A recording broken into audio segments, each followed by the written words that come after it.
நியூஸ்7 தமிழ் நேயர்களுக்கு வணக்கம். மாண்புமிகு மேயர் நிகழ்ச்சிக்கு உங்களை வரவேற்பது நான் மோகன்ராஜ் பழனி. இன்றைய நிகழ்ச்சியில் நாம் சந்திக்கவிருப்பவர் புகழ்பெற்ற தஞ்சாவூர் மாநகராட்சியின் மாண்புமிகு மேயர் சன் ராமநாதன் அவர்கள். அவரை சந்தித்து அவர் இந்த மாநகராட்சியில் செய்து வரும் மக்கள் நல பணிகள் குறித்து பதிவு செய்ய இருக்கிறோம். வாருங்கள், நிகழ்ச்சிக்குள் செல்லலாம்.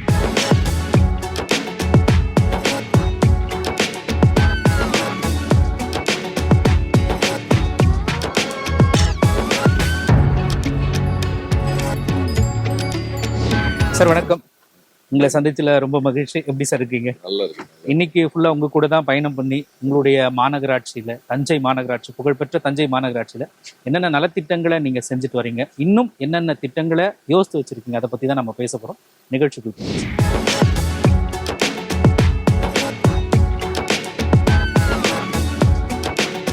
ஸ்மார்ட் சிட்டி ஃபண்ட்ல நம்ம சரபோஜி மார்க்கெட்டாக இருக்கட்டும், அதே மாதிரி காமராஜர் மார்க்கெட்டாக இருக்கட்டும். இப்போ இங்கே சரபோஜி மார்க்கெட்லேயே கிட்டத்தட்ட ஒரு 304 கடைகள் கட்டப்பட்டிருக்கு. எல்லாமே புதுசா இப்போ கட்டி புதுசு. ஏற்கனவே சின்ன சின்ன கடையா இருந்தது, இடியும் தருவாயில இருந்தது. அதெல்லாம் இடிச்சிட்டு புதிதாக நம்முடைய சரபோஜி மார்க்கெட்ல மட்டும் 304 கடை. என்னென்ன அடிப்படை வசதிகள் சார்? அதான் 304 கடை இங்க கட்டியிருக்கோம். இவங்களுக்கு எல்லா வித வசதிகளும் இருக்கும். டாய்லெட்ல இருந்து ஸ்பேசியஸா இருக்கும். பில்டிங் ஸ்ட்ரக்சர் அந்த மாதிரி பெர்மனன்ட் ஸ்ட்ரக்சர் பண்ணி கொடுத்துருக்கோம். மின் விளக்கு அமைச்சு கொடுத்துருக்கோம். இன்னும் பாதுகாப்பான ஒரு சூழ்நிலையை 4 பக்கமும் பார்த்தீங்கன்னா உங்களுக்கே தெரியும், காற்றோட்டமா இருக்கும். மேல மழை பெய்தாலும் தண்ணி உள்ள வராத அளவிற்கு மிக சிறப்பான ஒரு வெளிச்சமும் வரும். பகல் நேரத்துல வெளிச்சம் வரும். மழையில உள்ள நமக்கு தண்ணீர் உள்ள வராத அளவுக்கு மிக சிறப்பான ஒரு ஏற்பாடாக நம்முடைய சரபோஜி மார்க்கெட்டை வடிவமைச்சிருக்கோம். இதை சுத்தி பாதுகாப்பிற்கு 4 பகுதியிலும் காம்பவுண்ட் வால் எடுத்திருக்கோம். மற்ற சிறு குறு வியாபாரிகள்லாம் உள்ள கடை போடாத வண்ணம் மிக சிறப்பாக 4 வழியும் சுற்றுச்சுவர் அமைச்சிருக்கோம். அதே மாதிரி மாடியில டாய்லெட்ஸ் இருக்கு. கீழேயும் எத்தனை பேர் இருக்காங்களோ அதுக்கு தகுந்த மாதிரி கழிவறைகள் கட்டப்பட்டு இருக்கிறது. கார் பார்க்கிங் முழுமதும் கொடுத்துருக்கோம். சுத்தியே நம்ம கார் பார்க்கிங் இருக்கு. அது மட்டும் இல்ல, இது சரபோஜி மார்க்கெட் இங்க இப்படி பண்ணியிருக்கிறது போலவே நம்முடைய காமராஜர் மார்க்கெட்டும் ஒரு 500 கடைகள் கொண்ட ஒரு பகுதி. 2 பார்ட்டா பிரிச்சு ஒரு 300, 200 என்ற அளவில் அங்கேயும் கடை கட்டியிருக்கோம். இப்போ நாங்க கிட்டத்தட்ட ஒரு 1000 கடைகள் கட்டப்பட்டு அந்த 1000 கடைக்கும் ஏலம் விடப்பட்டு அவர்களுக்கு வழங்கியிருக்கிறோம். புதிய நபர்களுக்கு வழங்கியிருக்கிறோம். இந்த பாகுபாடும் இல்லாமல் ஏழை எளிய வியாபாரிகள் வர்த்தகர்களாக மாறணும், மிகப்பெரிய வர்த்தகராக, அந்த அடிப்படையில் அவர்களுக்கு அந்த கடைகள்லாம் வழங்கப்பட்டிருக்கிறது. இன்னும் வேற எங்கெந்தெல்லாம் மாநகராட்சி சார்பில் வேற என்னென்ன மார்க்கெட் எல்லாம் இருக்கு? அது உங்களுக்கு நான் இது சரபோஜி மார்க்கெட் சொல்லிட்டேன். அங்க காமராஜ் மார்க்கெட் காய்கறி வணிகத்துக்காக உருவாக்கப்பட்டது. அது 500 கடைகள் ஏலம் விடப்பட்டு அது அனைத்தும் மிக சிறப்பாக போயிட்டு இருக்கு, மக்களுக்கு ரொம்ப பயனுள்ள விதமாக. அது மட்டும் இல்ல, நம்ம திருவள்ளுவர் காம்ப்ளெக்ஸ்ன்னு சொல்லக்கூடிய அங்க ஒரு தியேட்டர் இருந்த இடத்த மாத்தி இப்ப கிட்டத்தட்ட ஒரு 60 கடைகள் கீழே வித் அண்டர் கிரவுண்டு மேல மிகப்பெரிய நிறுவனங்கள் வரக்கூடிய அளவிற்கு ஒரு 4 கடைகள் மிகப்பெரிய கடைகளாக வழங்குவதற்கு அது பண்ணியிருக்கோம். அது கிட்டத்தட்ட ஒரு 1 கோடி ரூபாய் அளவிற்கு அந்த 4 கடையும் ஏலம் போயிருக்கிறது. அவ்வளவு சிறப்பாக கீழே ஒரு 60 கடைகளும் அதோடு விடப்பட்டு இருக்கிறது. அது மட்டும் இல்லை, இங்க நம்ம கீழவாசல் பகுதியில ஜூபிட்டர் தியேட்டர் என்கின்ற ஒரு தியேட்டருக்கு அருகில் அண்ணா வளாகம் என்று ஒரு 45 கடைகள் கட்டி இருக்கிறோம் இந்த வலதுபுறத்துல. அது போன்ற கிட்டத்தட்ட ஒரு 1000த்திற்கு மேற்பட்ட கடைகள் கட்டி புதிதாக வழங்கி இருக்கிறது நம்முடைய திராவிட மாடல் அரசின் மிகப்பெரிய சாதனையாக தஞ்சை மக்கள் நினைக்கிறார். சாலை ஓரத்திலே கடை இருக்கிறதுனால போக்குவரத்து நெரிசலும் ஏற்படும், அதனால விபத்துகளும் ஏற்பட வாய்ப்பு இருக்கு. இந்த மாதிரி கடைகள் கட்டி கொடுக்கறது மூலயமா அது இன்னும் குறையும் அப்படின்னு நீங்க நம்புறீங்களா சார்? இல்ல, சாலை ஓர வியாபாரிகளை நம்ம அகற்றுவது இல்லை, அது நிரந்தரமா இருக்கிறவங்களும் நம்ம எதுவும் பண்ணல. ஆனா சாலை விதிக்கு மாற்றா அவர்கள் வெளியில ஆக்கிரமிப்பு செய்யறது, அது மாதிரி இருக்கக்கூடிய அனைத்து வேலைகளையும் நம்ம என்ன பண்ணியிருக்கோம்னா அதை கூடாது அப்படின்னு சொல்லி தடுத்து இது மாதிரி கடைகள் கட்டுவதனால அது கொஞ்சம் வரைமுறைப்படுத்தி அவர்களுக்கெல்லாம் இந்த மாதிரி மாநகராட்சி ஏலம் எடுத்து நேரடியாக இங்க வந்தீங்கன்னா இந்த மாதிரி கடைகள்ல இருந்து நீங்க வர்த்தகம் செய்யணும்னு கேட்டுட்டோம். இப்ப 1000 கடை கட்டினதோட நோக்கமும் அதுதான். அதுல எல்லாரும் வரைமுறைப்படுத்தி இருக்கிறோம். பொதுமக்களும் பாதுகாப்பா உள்ள வந்துட்டு செல்வதற்கு மிகவும் அற்புதமான ஒரு பகுதியா நீங்க பாத்தீங்கன்னாலே தெரியும். அனைத்து பகுதியும் அவர்கள் வந்து செல்லக்கூடிய ஒரு சிறப்பான அம்சங்கள். நியாயமான முறையில இது ஏலம் கொடுக்கப்பட்டு எல்லா வியாபாரிகளை ஊக்குவிக்கும் வகையில இருக்குது. தஞ்சையில் மிகப்பெரிய ஒரு ஆச்சரியமான விஷயம், நியாயமான முறையில் ஏலம் நடக்கப்பட்டதால் மிகப்பெரிய ஒரு வரவேற்பு வியாபாரிகிட்ட இருந்து வரவேற்பு வியாபாரிகளிடம் இருந்தும் வருவாய் மாநகராட்சிக்கும் மிக சிறப்பாக செய்து கொடுத்தார்கள். வந்து கொண்டிருக்கிறது, இன்னும் வரும். அது இன்னும் பொதுமக்களுக்கு பயனுள்ளதா? அந்த நிதி கண்டிப்பா பயனுள்ளதா.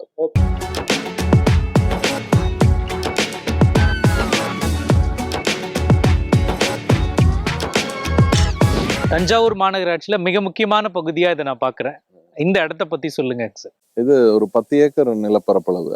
அதை வந்து நம்முடைய மாநகராட்சி நம்முடைய சோலார் பேனல் மூலமா மின் உற்பத்தி செய்து இபிக்கே தரோம், மின்சாரத்துறைக்கே தரோம்.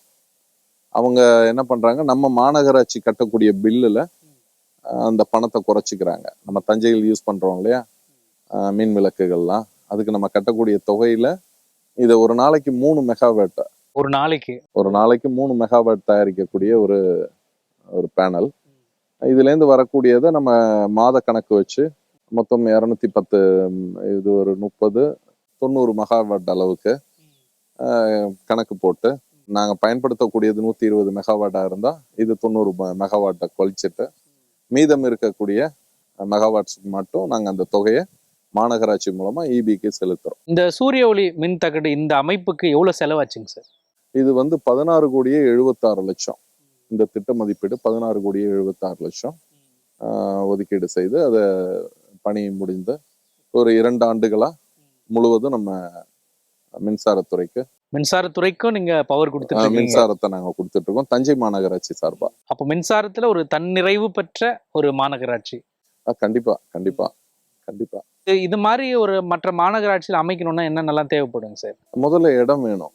ஒரு சிட்டிக்குள்ள இந்த மாதிரி ஒரு 10 ஏக்கர் அளவுக்கு சுற்றளவுக்கு இடம் வேணும். இங்க 10 ஏக்கர் இருந்ததுனால இதை முழுமைப்படுத்தி அதை நம்ம பண்ணியிருக்கோம். பாதுகாப்பு நம்ம 4 புறமும் சுற்றி சுவர் அமைச்சிருக்கோம், சுற்றுச்சுவர் அமைச்சிருக்கோம். இரவு நேரங்கள்ல வாட்ச்மேன் இருக்காங்க. ரொம்ப பாதுகாப்பான சூழ்நிலையில இருக்கு. இது யாரும் இங்க உள்ள வராம காலை மாலை வாட்ச்மேன் இருக்காங்க, யாரும் உள்ள அலோவ் பண்ண மாட்டாங்க. சரியா போயிட்டு இருக்கோம். இது ஒரு முத்தாய்ப்பான திட்டம். ஆமாமா, சோலார் பேனல் பண்ணணுங்கிறது இங்க நம்ம மாநகராட்சியோட ஒரு இலக்கா வச்சிருந்தோம். அதன் அடிப்படையில இந்த 10 ஏக்கர் அளவுல இந்த சோலார் பேனல் பண்ணியிருக்கிறதுனால இன்னைக்கு நம்ம மின்சாரத்துறைக்கே மின்சாரம் தரக்கூடிய ஒரு மாநகராட்சியா தஞ்சை மாநகராட்சி இருக்கு. இன்னொன்னு என்னன்னா, சூரிய ஒளி மின்சாரத்தையும் நம்ம ஊக்குவிக்கணும் அப்படிங்கிற ஒரு எண்ணத்தை நோக்கி இப்போ நம்ம போயிட்டு இருக்கோம். ஆமாம்மா, இப்போ எதிர்காலம் வந்து முழுக்க சோலார் பேனல் தான். ஒவ்வொரு வீட்டிலுமே அப்படிதான் அமைச்சிட்டு இருக்காங்க. அதுக்கான மானியமும் நம்முடைய மத்திய அரசாங்கமாக இருக்கட்டும் அல்லது மாநில அரசாங்கமாக இருக்கட்டும் அதிகமா கொடுக்குறாங்க, ஊக்குவிக்கிறாங்க. அதன் அடிப்படையில நிறைய வீட்டிலேயே சோலார் பேனல் தான் பண்ணிட்டு இருக்காங்க. ஆனா இதை நம்ம முன்கூட்டியே முன்மாதிரியா தஞ்சை மாநகராட்சி ஒரு 2 ஆண்டுகளுக்கு முன்பே இந்த பணியை செய்திருக்கிறதுங்கிறது அதோட மிக சிறப்பான ஒரு விஷயம். இந்த சூரிய ஒளி மின் உற்பத்தியில தஞ்சை மாநகராட்சி ஒரு முன்னோடியா இருக்கு அப்படின்னு எடுத்துக்கலாம். உறுதியா.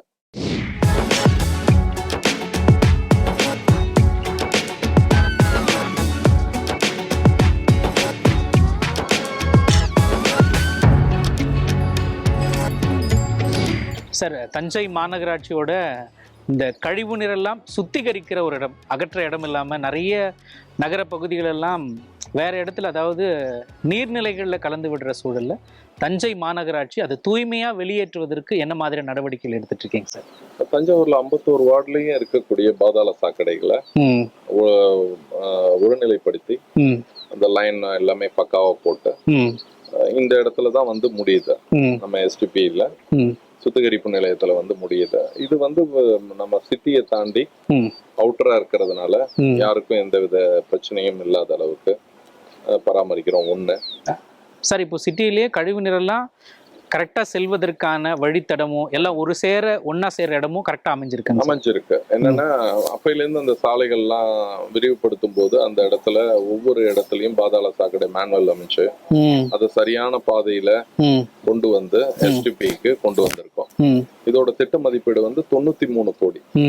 93 கோடி. இப்போ இதோட ஃபங்க்ஷன் என்ன அப்படின்னா, அந்த கழிவு நீர்கள் எல்லாம் வர வைத்து அதை 2ஆ பிரித்து 2 மிஷின் உள்ள ஓடிட்டு இருக்கோம். ஒரு மிஷின் ஓடாட்டி இன்னொரு மிஷின் ஓடும். அதுக்குள்ள இதை ரிப்பேர் பண்ணுவாங்க. அப்புறம் அந்த மிஷின்ல எதுவும் ப்ராப்ளம்னா இதை ரன் பண்ணுவாங்க. ஸோ அது சைக்கிள் மாதிரி சர்க்கிள் பண்ணி சுத்தமா அதை ஃபில்டர் பண்ணி இந்த பகுதியில தூய்மைப்படுத்தப்பட்ட இந்த சுகாதாரமான தண்ணியை, கழிவு நீரை சுத்திகரித்து சுகாதாரமான நீராக மாற்றி அது விவசாய நேரங்கள்ல கேட்கக்கூடியவர்களுக்கு இங்கிருந்து வாய்க்கால் மூலமாக அவர்களுக்கு வழங்குறோம். மித்த நேரம் வந்து தூய்மைப்படுத்தப்பட்ட தண்ணீர் வந்து ஆற்றில் நேரடியா கொண்டு போய் விட்டுறோம். ஒரு கழிவு நீரை சுத்திகரிச்சு மறுசுழற்சி பண்ணி அதை விவசாய நிலத்திற்கு பயனுள்ள வகையிலே மாத்துறீங்க. கண்டிப்பா அப்படிதான் கொடுத்துட்டு இருக்கோம். இது வரைக்கும் அப்படிதான் கொடுத்துட்டு இருக்கோம். எவ்வளவு ஏக்கர் நிலங்கள் இதன் மூலமா பயன்பெற வாய்ப்பு இருக்கு? இங்க வந்து ஒரு கிட்டத்தட்ட இந்த சைட்ல மட்டுமே ஒரு 200 ஏக்கருக்கு, இந்த 200 ஏக்கருக்கு மட்டும்தான் தர முடியுது. இன்னும் நமக்கு நிறைய தண்ணீர் தேவைப்படுது. அதனால இப்போதைக்கு 200 ஏக்கருக்கு விவசாயம் செய்யக்கூடிய பகுதிகளுக்கு இதுல இருந்து சுத்திகரிக்கப்பட்ட சுகாதாரமான நீரை அவங்களுக்கு நம்ம விவசாயம் செய்வதற்கு வழங்கியிருக்கோம். எவ்வளவு ஊழியர்கள் இந்த கழிவுநீர் சுத்திகரிப்பு நிலையத்துல ஒர்க் பண்ணுவாங்க சார்? இது வந்து இப்போதைக்கு 26 பேர் வந்து மெயின்டெனன்ஸ் இப்போ கொடுத்துருக்கோம். ஸோ இப்போ அவங்க தொடர்ந்து மெயின்டெனன்ஸ் எல்லாமே அவங்க பண்ணி மிஷின் எதுவும் ப்ராப்ளம்னாலும் சரி, அந்த தூய்மைப்படுத்துவதாக இருந்தாலும் சரி, சில நேரம் பார்த்தா ஃபங்க்ஷன் ஆகாமலே போகும், அதை உடனடியே செய்ய வைப்பாங்க. இப்படி ஒவ்வொரு இன்ஜினா ரொம்ப கவனமா இருக்கணும். மிஷின் ஒர்க் பண்ணலை அப்படின்னா அதை உடனே சரி செய்து அப்புறம் ரீசைக்கிள் பண்ண வைக்கணும். இந்த மாதிரி அடிக்கடி ஆகும். உடனே அதை சரி செய்து அதை சரியான பாதையில் அந்த தண்ணீரை எடுத்துட்டு போகணும். ஓகே, இதன் மூலமா கழிவுநீர் சுத்திகரிக்கப்படுது, விவசாயிகளுக்கு அந்த தண்ணீர் வழங்கப்படுது. அது மட்டும் இல்லாம வேலை வாய்ப்பும் கிடைக்குது. வேலை வாய்ப்பும் ஏற்படுத்தி கொடுத்துருக்கீங்க. கிட்டத்தட்ட ஒரு 20-30 பேருக்கு வேலை வாய்ப்பு. மெயின்டெனன்ஸ் அவங்கள்ட்ட கொடுத்துருக்கு, பிரைவேட் பர்சன் தான். இப்போ அவங்க அதை சரியா அதை பயன்படுத்திட்டு இருக்காங்க. ஓகேங்க சார்.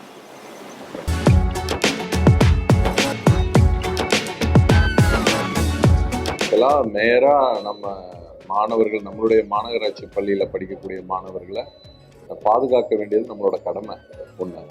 ரெண்டாவது, நானும் வந்து நம்மளுடைய மாநகராட்சி பள்ளியில முன்னாள் மாணவன்கிற பெருமை எனக்கு இருக்கு.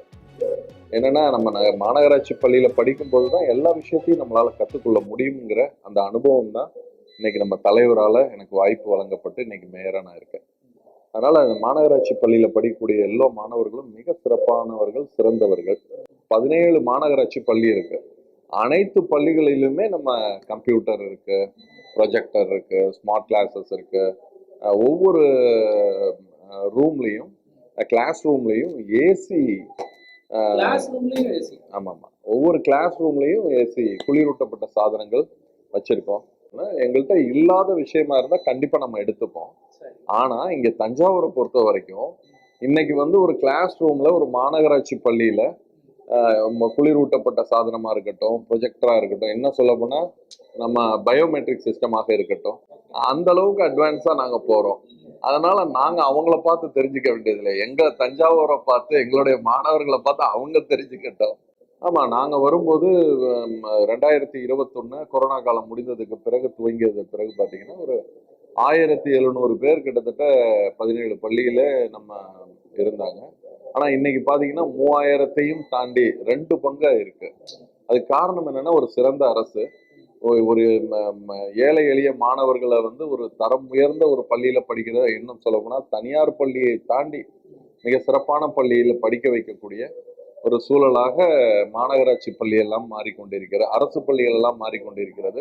ஒரு சிறந்த ஒரு பள்ளி கல்வித்துறை அமைச்சர், நம்முடைய முதல்வர் கீழ் சிறப்பாக செயல்படக்கூடியவர், இளமையானவர். ஸோ அதனால வந்து எல்லா நம்பிக்கையும் பெற்று நம்ம அரசு மீது, அரசாங்க பள்ளியில் படித்தால் அனைத்து சலுகையும் கிடைக்கும், மிக சிறப்பான படிப்பையும் தருகிறார்கள் என்ற ஒரு நம்பிக்கையோடு அடுத்த பயணம் சென்று கொண்டிருக்கிறார்கள். அதனால் ஒரு எங்களுடைய தஞ்சை மாநகராட்சியிலேயே 100% வருகை இருந்தது, இப்ப 200% வருகை இருக்கிறது. அந்த அளவுக்கு வளர்ச்சி அடைந்திருக்கிறது. ஆனால் விரைவில் வந்து தனியார் பள்ளி எத்தனை விதமான விஷயங்கள் செய்திருந்தாலும் கூட அதை தாண்டி வசதிகளை மாநகராட்சி அரசு பள்ளி செய்து வருகிறது. மிக சிறப்பான ஒரு முன்னெடுப்பாக ரிசல்ட்ல அரசு பள்ளி முதன்மை இடத்துக்கு வருவதற்கான வாய்ப்புகள் உறுதியாக இருக்கிறது. இல்லை, இப்போ நீங்க தனியார் பள்ளின்னு எடுத்துட்டீங்கன்னா அது மெட்ரிகுலேஷனா இருக்கட்டும், சிபிஎஸ்சியா இருக்கட்டும், ஐபி சிலபஸா இருக்கட்டும், இப்படிப்பட்ட பள்ளிகளை எல்லாம் இருந்தாலும் அதில் என்ன வசதி இருக்குன்னா, ஏசி ரூம் இருக்கா, ஏசி ஹால்ஸ் இருக்கா, சிஸ்டம் யூஸ் பண்ணக்கூடிய கம்ப்யூட்டர் இருக்கக்கூடிய இடத்துல மட்டும் வச்சிருப்பாங்க. மற்றபடி எஜுகேஷன் எப்படி இருக்கு? ஸோ இவ்வளோ விஷயங்களை பார்க்கும்போது அதையெல்லாம் தாண்டி என்ன சொல்ல போனா அவங்களுக்கு 1 லட்சம் ரூபா 6 மாதத்திற்கு ஒரு முறை ஃபீஸும் கட்டணும் பிரைவேட் ஸ்கூல்ல. ஆனா இங்க 1 ரூபாய் கூட பெறாத நம்முடைய அரசாங்கம் அவ்வளவு சிறப்பா செய்து அவர்களை தாண்டிய வசதி வாய்ப்பு அனைத்தையும் செய்து கொடுத்து ஒரு பிள்ளையை போல பாவித்துக் கொண்டிருக்கிறார்கள். அதனால நம்முடைய பெற்றோர்களுக்கெல்லாம் நான் சொல்வதெல்லாம், நம்முடைய பிள்ளைகள் மிக சிறந்த பிள்ளைகள், மிகப்பெரிய வெற்றியை நோக்கி சென்று கொண்டிருக்கிறார்கள். அவர்களுக்கு உறுதுணையாக நீங்கள் இருந்து இன்னும் அவங்கெல்லாம் பேரண்ட்ஸ் எல்லாம் தன்னை வந்து கஷ்டப்படுத்திக்கிறாங்க. ஒரு வேலை வாய்ப்புக்கு அவங்க போய் அதுக்கு ரொம்ப கஷ்டப்பட்டு சம்பாரிச்சு ஒரு பிரைவேட் ஸ்கூல்ல படிக்க வச்சு அவங்க மன உளைச்சலுக்கு ஆளாகி கடன் வாங்கி கட்டி அவங்க மன உளைச்சலுக்கு ஆளாகி அவங்களுக்கு நிறைய வியாதிகள் வந்து மருந்து மாத்திரை சாப்பிட்டு இப்படி தேவையில்லாம அவங்க ஸ்ட்ரெஸ் ஏத்துக்கிறாங்க. அரசு பள்ளி என்பது மிக சிறப்பாக செயல்பட்டு கொண்டிருக்கிறது. அதற்கு உறுதியா நாங்க சொல்றதுக்கு காரணம் என்னன்னா, ஒரு மேயரா நான் சொல்றது மட்டுமல்ல, நம்முடைய முதல்வர் அவர்கள் அரசு பள்ளி மாணவர்கள் மீது தனி கவனம் செலுத்துகிறார். அது மட்டுமல்ல, துணை முதலமைச்சர் அண்ணன் உதயநிதி ஸ்டாலின் அவர்கள் முழு கவனமும் அரசு பள்ளி மாணவர்கள் மீது கவனம் செலுத்துவதால் மிக சிறப்பாக இருக்கிறது. அதனால் பெற்றோர்களுக்கு அனைவரும், ஒட்டுமொத்த தமிழகத்தில் இருக்கக்கூடிய பெற்றோர்களும் அரசு பள்ளியில் சேர்த்து படிக்க வைக்க வேண்டும் என்பது என்னுடைய தாழ்மையான அன்பான வேண்டுகோள். கேட்டுக்கொள்கிறேன். இப்போ செஸ் கிளப் இருக்கு, அது மாதிரி இங்க நிறைய கிளப் இருக்கு. என்னென்ன அவர்கள்லாம் செய்ய நினைக்கிறாங்களோ அது நம்ம மாநகராட்சி பள்ளியில உடனடியாக அதுக்கான கிளப்பை இங்கே ஸ்டார்ட் பண்ணி அவங்களை ஊக்கப்படுத்தும் விதமா அது செய்து வருகிறோம். சார், இன்னும் இவங்களுடைய ஆர்வத்தை பல துறைகள்ல தூண்டணுன்றதுக்காக என்னென்னலாம் இன்னும் எக்ஸ்ட்ரா கோச்சிங் கொடுக்குற மாதிரி அவங்க ட்ரெயின் பண்ற மாதிரி பண்ணிட்டு இருக்கீங்க சார்? நிறைய பண்றோம். அதாவது இப்ப அறிவியல் ஆர்வத்தை நம்மளுடைய மாணவர்கள்ட்ட தூண்டும் விதமா ISRO கூட்டு போயிட்டு வந்தோம். இஸ்ரோ அதுக்கான பயணமா நம்ம சந்திராயன் 3 இங்க தஞ்சையில வந்து ஒரு மிகப்பெரிய ஒரு கண்காட்சியா அருங்காட்சியகமா அதை மாத்தணும். எப்படி பிளானட்ல எப்படி இருக்குமோ, சந்திராயன் தரை இறங்கும் போது என்ன உணர்வு கிடைத்ததோ அதை அப்படியே இங்க பண்ணோம். நம்முடைய அண்ணா திருமண மண்டபத்துல, மாநகராட்சி திருமண மண்டபத்துல அதே மாதிரி சேட்டலைட்ட எல்லாமே ரெடி பண்ணி ஒரு மாதிரியை ரெடி பண்ணி அந்த இடத்துல எவ்வளவு டெம்பரேச்சர் இருக்கும், அப்ப அது அந்த இடம் எவ்வளவு ஒரு அமைதியாக இருக்கும், அங்க பிளானட்ல இருக்கக்கூடிய என்னென்ன சத்தங்கள் ஒலிக்கும், சோ அந்த மாதிரி நேச்சுரலா அது உள்ள நம்முடைய மாணவர்கள் எல்லாம் உள்ளே சென்று பார்க்க வைத்து கிட்டத்தட்ட ஒரு 20,000 மாணவர்கள் பார்த்து அவர்களுக்கு ஒரு வகுப்பு அங்க எடுத்து எப்படியெல்லாம் அந்த கோள்கள் இயங்குகிறது, அது இறங்கும் போது என்ன சத்தம் வந்தது, எதனால் வந்தது என்ற அறிவியல் ஆராய்ச்சி சம்பந்தமான அறிவியல் நிபுணர்கள் எல்லாம் வைத்து வகுப்பு எடுத்து அவர்களுக்கு புரிய வைத்து அதில் சிறந்த வகுப்பை நன்றாக கவனித்து அது சிறப்பாக பதில் சொன்னவர்களை ஒரு 50 பேர்களை தேர்வு செய்து, 20,000 பேர்கள் 50 பேரை தேர்வு செய்து அவர்களை எல்லாம் நம்முடைய ISROவுக்கு இஸ்ரோவுக்கு அனுப்பி வைத்து அவர்களை மீண்டும் அவர்களுக்கு பரிசெல்லாம் வழங்கி அவர்களை பாராட்டி மகிழ்ந்தோம். மாணவர்களை எப்படியெல்லாம் ஊக்கப்படுத்தணுமோ அத்தனை வகைகளையும் மாநகராட்சி ஸ்கூல்ல செயல்படுத்திட்டு வரீங்க. ஆமா, கண்டிப்பா அவங்களை ஊக்கப்படுத்துறதுதான் மேயரோட பணி. அவர்களை அருகிலே இருந்து வளர்ப்பதுதான் எங்களுடைய மாநகராட்சியின் பணியாக. ஓகேங்க சார். ஆக்சுவலா நம்ம ஆதார் முகாம் கூட இங்க பண்ணிருக்கோம். ஆதார் முகாம் நம்ம மாணவர்கள் யாரும் எடுக்காமல் இருந்து விடக்கூடாது என்பதற்காக பெற்றோர்கள் எடுத்திருப்பார்கள், அவர்கள் எடுக்க தவறி இருப்பார்கள் அவர்கள் வயதின் அடிப்படையில. அதனால இப்போ நம்ம பள்ளிக்கு வந்ததுக்கு பிறகு நம்முடைய முகாமை இங்கேயே நடத்தி நம்முடைய ஸ்கூல்லயே பண்ணி வெளியில போகாம இருக்கக்கூடிய மாணவர்கள்லாம் அந்த முகாம்ல கலந்து கொண்டு அவர்கள்லாம் ஆதார் எடுக்கக்கூடிய ஒரு சூழல். அது மட்டும் இல்ல, நம்ம போஸ்ட் ஆபீஸ் வங்கி கணக்கு, போஸ்டல் வங்கி கணக்கு ஒவ்வொருவருக்கும் அந்த அக்கௌண்ட்டை ஓபன் பண்ணி கொடுத்து எப்படி சேமிப்பது, வீட்டில் கொடுக்கக்கூடிய பணங்கள் எல்லாம் பத்திரமாக சேமித்து அதை பள்ளிக்கு எப்படி பயன்படுத்துவது, கல்விக்காக எப்படி பயன்படுத்துவது என்பதை இந்த வயதிலிருந்தே அவர்களுக்கு அனுபவமாக அதை செய்து. ஓகேங்க சார். இந்த ஸ்கூல்ல வந்துட்டு எல்லா விதமான வசதிகளும் இருக்கு. நிறைய கிளாஸ் ரூம்ல ஏசி கூட வச்சிருக்காங்க. ப்ரொஜெக்டர் இருக்கு. நாங்கள் வந்து கம்ப்யூட்டரில் கூட நிறைய டைம் ஒர்க் பண்ணியிருக்கோம். குவிஸ் எல்லாம் நிறையா எழுதியிருக்கோம். ஸோ ஜென்ரல் நாலேஜ் கூட இந்த ஸ்கூலில் நிறையா இருக்குது. மற்ற தனியார் பள்ளிகளை கம்பேர் பண்ணும்போது கவர்மெண்ட் ஸ்கூல் எவ்வளவோ பரவாயில்ல, அதை விட அதிகமான லெவல்லே இந்த ஸ்கூலில் செய்கிறாங்க. இந்த ஸ்கூலில் மதிய சத்துணவுங்கள்லாம் எப்பவும் போல போடுறாங்க. ஸ்போர்ட்ஸ்லேயும் நிறைய இன்வால்வ் பண்ண வைக்கிறாங்க. ஜூடோ, செஸ், அதுக்கடுத்தது கேரம் போர்டுலாம் நாங்கள் டோர்னமெண்ட் விட்டு ஜெயிச்சுட்டும் வந்திருக்கோம். நாங்கள் ஷார்ட் புட்ஸும் இருக்குது, வேறு ஜாவ்லினும் வச்சுருக்குறாங்க. அது மாதிரி நிறைய எக்ஸ்ட்ரா கரிக்குலர் ஆக்டிவிட்டீஸும் இருக்குது. நம்மளோட ஜென்ரல் நாலேஜும் இம்ப்ரூவ் பண்ணுறதுக்கு எவ்வளோ எஃபர்ட் பண்ண முடியுமோ டீச்சர்ஸும் அவ்வளோ எஃபோர்ட் பண்ணுறாங்க. அதாவது நம்மளுக்காகவே ப்ரிப்பேர் பண்ணி அடுத்த நாள் சப்மிட் பண்ணுற அளவுக்கு அவங்களுக்கு ஒரு ஈடுபாடும் இருக்குது இங்கே டீச்சர்ஸுக்கு. இப்போ உங்கள் ஃப்ரெண்ட்ஸ் எல்லாம் ப்ரைவேட் ஸ்கூல்ஸ் எல்லாம் படிச்சுட்டு இருப்பாங்க. சில பேர் ப்ரைவேட் ஸ்கூல்ஸ் எல்லாம் இருப்பாங்க. அவங்க எல்லாம் பார்க்குறப்போ உங்களுக்கு நீங்கள் ஃபீஸ் கட்டி படிக்கிறத தாண்டி எங்களுக்கு அரசாங்கமே இதெல்லாம் பண்ணி கொடுக்குது அப்படின்னா, பெற்றோர்கள் இப்பெல்லாம் பிரைவேட் ஸ்கூல்ல தான் சேர்க்கணும் அப்படின்னு பெற்றோர்கள் எல்லாம் ஒரு சிலர் நினைக்கிறாங்கல்ல, அவங்களுக்கெல்லாம் ஒரு அரசு பள்ளி மாணவரா, தஞ்சை மாநகராட்சி நடத்தக்கூடிய ஒரு பள்ளி மாணவரா நீங்க என்ன சொல்லணும்னு நினைக்கிறீங்க? சார், இப்போ நான் பேருந்து நிலையத்துக்கு போனேன்னா எப்படி அதாவது பிரைவேட் ஸ்கூல் பசங்க எப்படி வராங்களோ அதே மாதிரி தான் நாங்களும் போயிட்டு இருக்கிறோம். அதே இதோட தான் நாங்களும் போயிட்டு இருக்கிறோம். உங்க ஸ்கூல்ல ஏசி கிளாஸ் இருக்கா?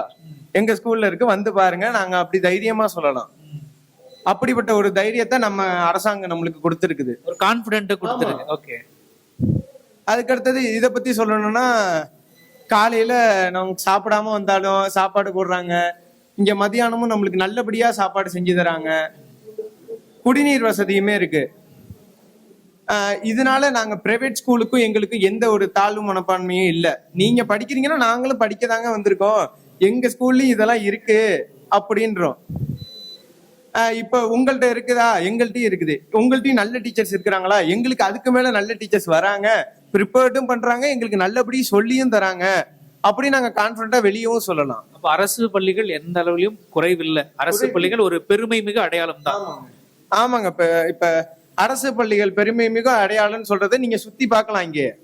இங்க சுத்தி பார்த்தாலே உங்களுக்கு தெரியும் அரசு பள்ளிகள் எப்படிப்பட்ட ஒரு எஃபர்ட் எங்களுக்கு எடுத்திருக்குது, எப்படி எங்களுக்கு கொடுத்துருக்குது அப்படின்றீங்க. நீங்க கண்ணாலே இப்ப பாக்குறீங்கல்ல. பேரண்ட்ஸ்க்கு என்ன சொல்றீங்க? பேரண்ட்ஸுக்கு எப்படி சொல்றது? நீங்க பயப்பட தேவையில்லை, நாங்க பயப்படாம இருக்கிறோம். நாங்க நல்லபடியா வரோம்.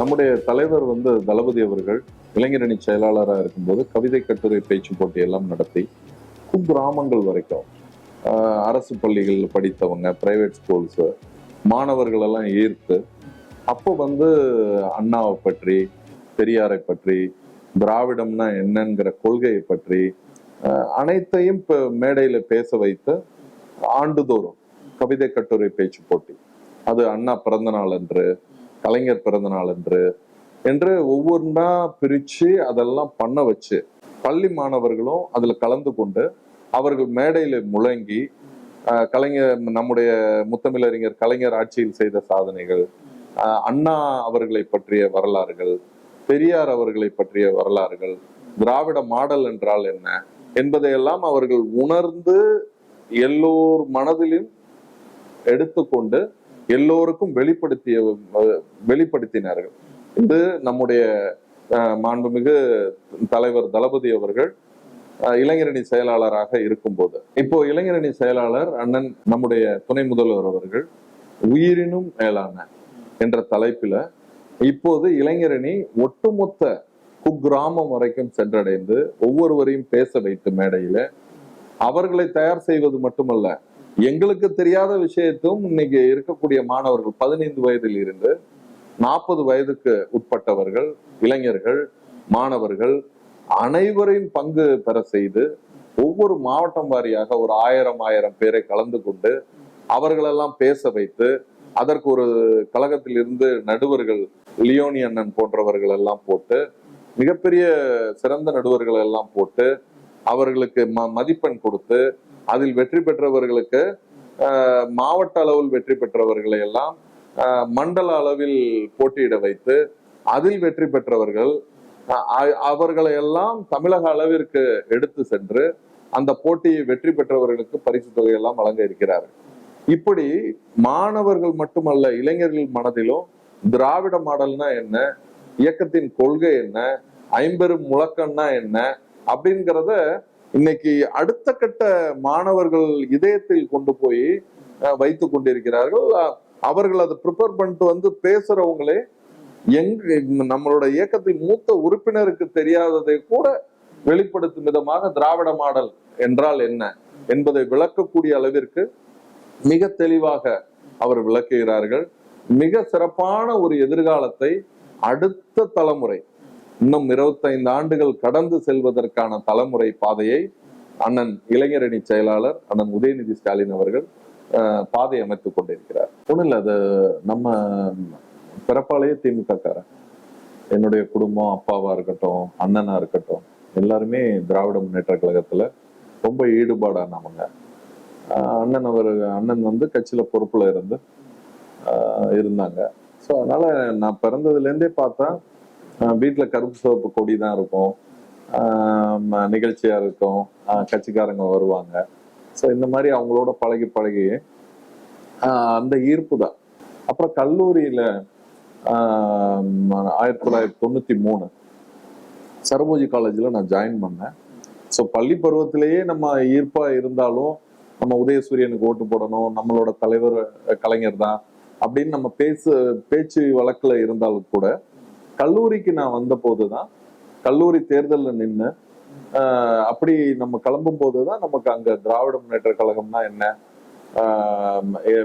அதை நம்மளை எதிர்த்து நிற்கக்கூடியவங்க யாரு, கொள்கை ரீதியா நம்மளை எதிர்க்கிறவங்க யாரு அப்படிங்கிறத அடையாளம் கண்டுபிடிச்சு நம்ம திமுகவுல ஒரு மாணவர் சங்க தேர்தல்ல நின்று முதல் முறையே நான் என்னோட முதல் 2 முறை தோல்வியை சந்திச்சு, முதல்ல ஜேஎஸ் கல்லூரி தேர்தல், மன்னர் சரபோஜி அரசு கல்லூரியில முதல் முறை தோத்தேன். அதுக்கு பிறகு 2வது முறையும் ஜேஎஸ் அப்புறம் ஜிஎஸ் தேர்தலையும் தோத்தேன். ஸோ இதெல்லாம் மிகப்பெரிய அனுபவத்தை கொடுத்தது. அப்போ 2 முறை தோத்ததுக்கு பிறகு எங்களுக்கு அப்போ அவர் வை கோபால்சாமி அவர் வந்து கட்சி பிளவு பெறுது, நம்முடைய இயக்கத்திலேருந்து பிரிஞ்சு போறாரு. அப்படிப்பட்ட சூழ்நிலையில கல்லூரி மாணவர்கள்ட்ட ஒரு தொய்வு ஏற்படுது.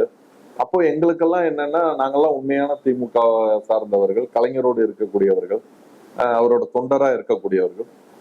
இப்ப எங்களுக்குள்ள ஒரு வெறி, எப்படியும் மிகப்பெரிய வெற்றியை நம்ம தலைவருக்கு உறுதுணையா இருந்து கொடுக்கணும், பழைய மாதிரி நம்முடைய இயக்கம் வலுப்பெறணும் அப்படிங்கிறதுல நாங்கெல்லாம் தளபதி அப்பையிலேயே பருவத்திலேயே எங்களுக்கு தளபதியை ரொம்ப பிடிக்கும்.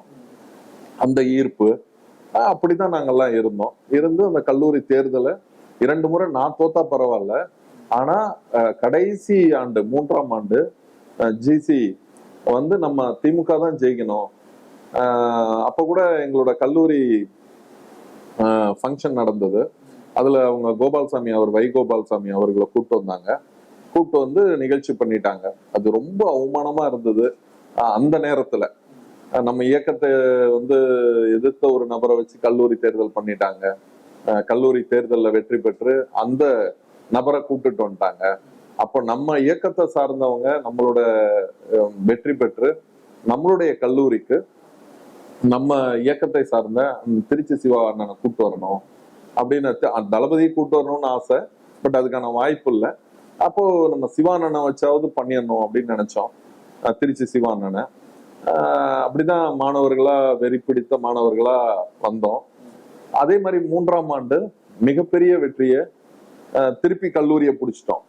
அதுக்கப்புறம் நம்ம திருச்சி சிவானனை கூப்பிட்டு வந்து ஆடிட்டோரியத்துல அந்த மகிழ் மன்றத்தை மிக சிறப்பாக நடத்தணும். ஆமா, 3வது ஆண்டு நான் அந்த கல்லூரியை விட்டு வரும்போதே திமுக கொடியும் பழைய கல்லூரியோட ஒற்றுமையையும் அது திமுக வசம் கொண்டு வந்துட்டு கொடுத்துட்டு தான் அப்புறம் நான் கல்லூரியை விட்டே வெளில வந்தேன். அப்ப நம்ம இயக்கத்தை சார்ந்த எல்லோரும் வெற்றி பெற்றுட்டாங்க. அது மாதிரி ஒரு வரலாறு. அதன் பிறகு வந்து நம்ம 93ல இருந்து 31 ஆண்டுகள் அது அப்படியே தொடர்ந்து இயக்கத்துல ஒரு தொண்டனா பணியாற்றணும். அதன் பிறகு மாவட்ட இளைஞரணி துணை அமைப்பாளரா ஒருங்கிணைந்த மாவட்டமா தஞ்சை மாவட்டத்துக்கு மாவட்ட இளைஞரணி துணை அமைப்பாளர் கிடைத்தது. அதுக்கு முன்னாடியே மாமன்ற உறுப்பினரா 2006 எனக்கு அந்த வாய்ப்பு கிடைச்சு தஞ்சையில வந்து நகர்மன்ற உறுப்பினரா, அப்போ நகராட்சி, அப்ப நகர்மன்ற உறுப்பினரா எனக்கு உபயதுல்லா அண்ணன் நகர செயலாளராக இருக்கும்போது எனக்கு அந்த வாய்ப்பை கொடுத்தாரு. அப்ப 2006ல இருந்து 2011 நான் வந்து நகர்மன்ற உறுப்பினராக இருந்தேன்.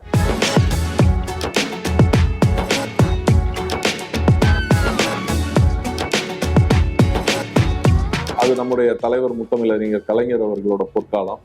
அப்போ அந்த நம்முடைய ஆட்சி காலத்துல நான் மாமன்ற உறுப்பினராக வெற்றி பெற்று தஞ்சையிலே அதிக வாக்கு வித்தியாசத்துல மக்கள்கிட்ட வெற்றி பெற்று பாலாஜி நகர் 40வது வட்டத்துல நகர்மன்ற உறுப்பினரான. அதன் பிறகு மக்களுக்கு செய்யக்கூடிய சேவைகள் தொடர்ந்து நம்ம இயக்கத்தின் பணி செய்து கொண்டிருந்த காரணத்தினால 2006ல அந்த வாய்ப்பு கிடைச்சது. இப்போ நம்ம மாமன்ற உறுப்பினரை அதுக்கு முன்னாடியில இருந்தே நம்ம 40வது வட்டத்துல வந்து நம்ம பணியாற்றிட்டு இருந்தோம். ஒரு தொண்டனா இருந்து அந்த வார்டை முழுமையா பண்ணிட்டு இருக்கும்போது அதே வார்டுக்கு நகர்மன்ற உறுப்பினரா 2006 ஆகுறேன்.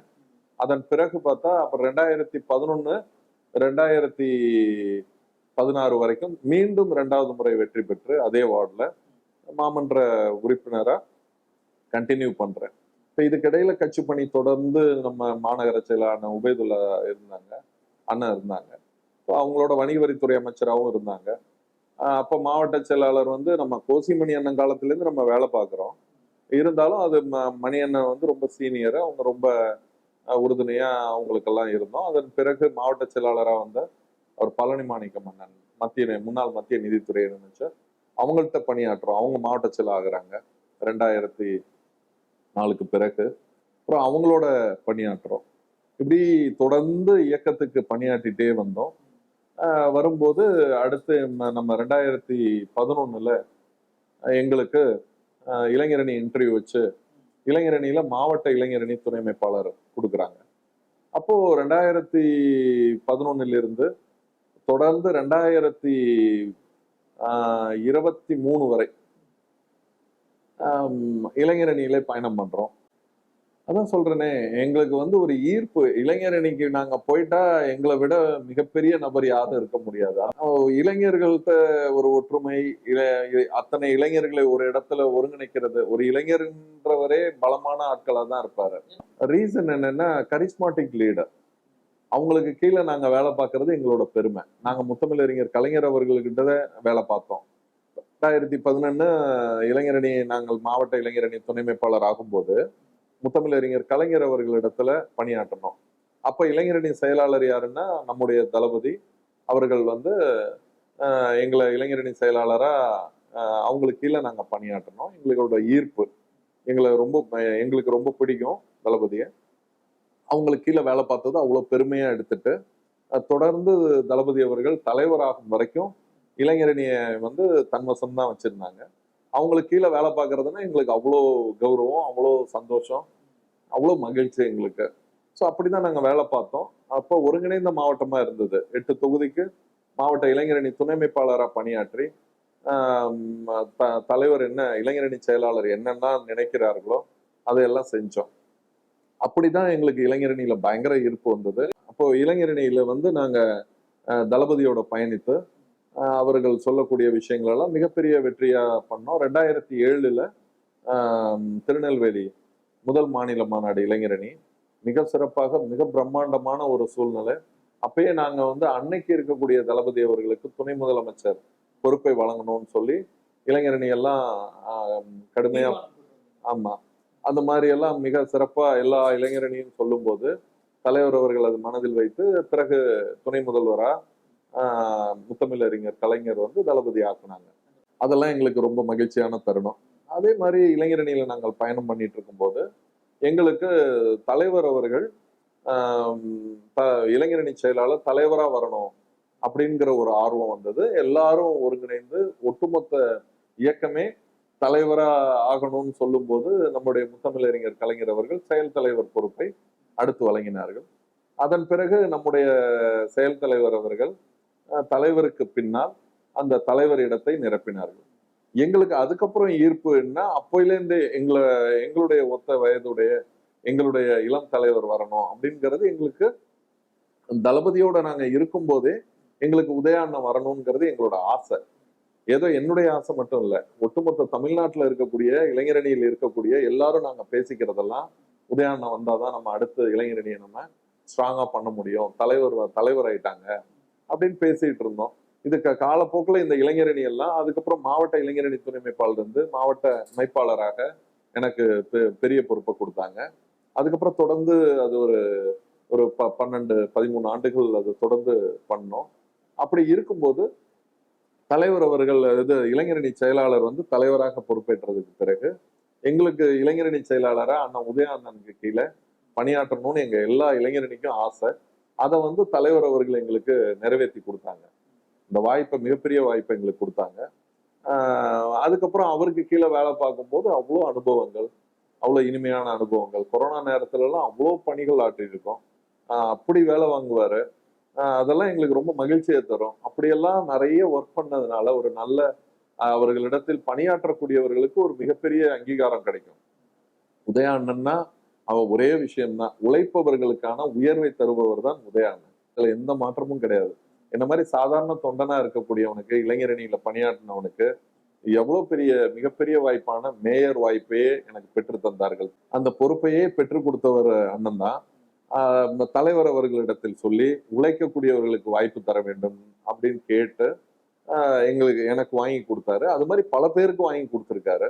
அதனால இயக்கத்துல உண்மையா உழைக்கக்கூடியவங்க, கடுமையா உழைக்கக்கூடியவங்க, இயக்கமே தன் உயிர் மூச்சாக நினைக்கக்கூடியவர்களுக்கு நம்முடைய தலைவரும் விடமாட்டார்கள். அதே மாதிரி நம்முடைய இளம் தலைவராக இருக்கக்கூடிய நம்ம துணை முதலமைச்சர் அவரும் ஒருபோதும் விடமாட்டார். அவரோட தாரக மந்திரமே அதுதான்.